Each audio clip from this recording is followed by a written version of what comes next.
হরে কৃষ্ণ বন্ধুরা, আজকের ভিডিওটি শুরু করছি নবান্ন উৎসব কী ও নবান্ন উৎসব কিভাবে পালন করা হয়। আশা করছি এই ভিডিওটির মাধ্যমে আপনারা খুবই উপকৃত হবেন। তাই এই ভিডিওটির মূল পর্বে যাওয়ার আগে আমার সকল বন্ধুদের কাছে একটাই অনুরোধ করব, ভিডিওটি যদি ভালো লেগে থাকে তাহলে আমার এই চ্যানেলটি অবশ্যই সাবস্ক্রাইব করে দেবেন, একটু সাথে ও পাশে থাকবেন। আজ আমরা কথা বলবো নবান্ন উৎসব নিয়ে। বাঙালির 12 মাসে 13 পার্বণ। বাঙালি যেমন কৃষিপ্রধান তেমনি উৎসব পাগল, আবার অপরদিকে বাঙালি ভীষণ ধর্মপ্রাণ। তাই ধর্ম, কৃষি, সংস্কৃতি ও আনন্দের মেলবন্ধন ঘটিয়েছে বাঙালি তার উৎসব অনুষ্ঠানের মাধ্যমে। কৃষিপ্রধান বাঙালির এই রকমই একটি উৎসব হল নবান্ন। নবান্ন শব্দের অর্থ নতুন অন্ন, আর এই নবান্ন ঐতিহ্যবাহী একটি শস্য উৎসব।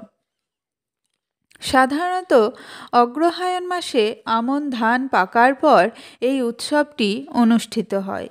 অগ্রহায়ণের শুরুতেই সোনালি ফসল অর্থাৎ পাকা আমন ধান ঘরে তুলে তা দিয়েই রান্না করা হয় নতুন অন্ন। এই নতুন অন্নের মধ্য দিয়েই গ্রাম বাংলার অতি পরিচিত এই উৎসব নবান্ন ঘরে ঘরে অত্যন্ত আড়ম্বরের সাথে পালন করা হয়।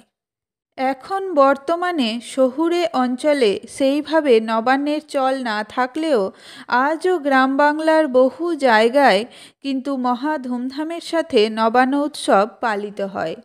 অগ্রহায়ণ মাসের যে কোনো শুভ দিনেই কিন্তু আপনারা নবান্ন বাড়িতে বানাতে পারবেন। যেদিন প্রথম নতুন চালের অন্ন তৈরি হয় সেই দিনের উৎসবকেই বলা হয় নবান্ন। পাশাপাশি থাকে নতুন গুড়। বাড়ি বাড়ি চলে খেজুরের টাটকা রস দিয়ে গুড় বানানোর কাজ। ঘরে ঘরে তৈরি হয় চালের পিঠে, ক্ষীর, পায়েস, এছাড়াও থাকে নানান রকমারি পদ। পশ্চিমবঙ্গের মুর্শিদাবাদ, বীরভূম, বর্ধমান প্রভৃতি জেলাগুলোতে কোথাও কোথাও এই নবান্ন উৎসবকে ঘিরেই গ্রামীণ মেলা বসে।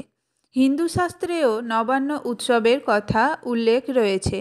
কথিত আছে, নবান্ন উৎসবের দিন পিতৃপুরুষের শ্রাদ্ধ না করে নতুন অন্ন দিন প্রথমে পিতৃপুরুষ, দেবতা এবং বিভিন্ন প্রাণীকে উৎসর্গ করে তারপর সকলকে পরিবেশন করুন। নতুন চালের গুঁড়ো আর শীতকালে পাওয়া যায় নানা রকম ফল, দুধ, গুড় আর সামান্য আদা মিশিয়ে তৈরি করা হয় সুস্বাদু এক নৈবেদ্য, যা প্রথমেই গৃহে অধিষ্ঠিত লক্ষ্মীনারায়ণকে নিবেদন করা হয়। তারপর তা অর্পণ করা হয় কাকের সামনে, যেটি কাকবলি নামে পরিচিত। প্রচলিত বিশ্বাস অনুযায়ী এই কাকের মাধ্যমেই পূর্বপুরুষের কাছে এই নৈবেদ্য পৌঁছে দেওয়া হতো। তারপর দুপুর পর্যন্ত চলত নিমন্ত্রিত অতিথিদের জন্য নতুন চালের ভাত, পঞ্চব্যঞ্জন, পায়েস, ক্ষীর এবং নতুন চালের পিঠে বানানোর কাজ। তো এই ছিল নবান্ন উৎসবের গল্প। যদি ভালো লাগে তাহলে একটা কমেন্ট করে অবশ্যই জানাবেন। আমার সকল বন্ধুরা নবান্ন উৎসব বাড়িতে পালন করবেন।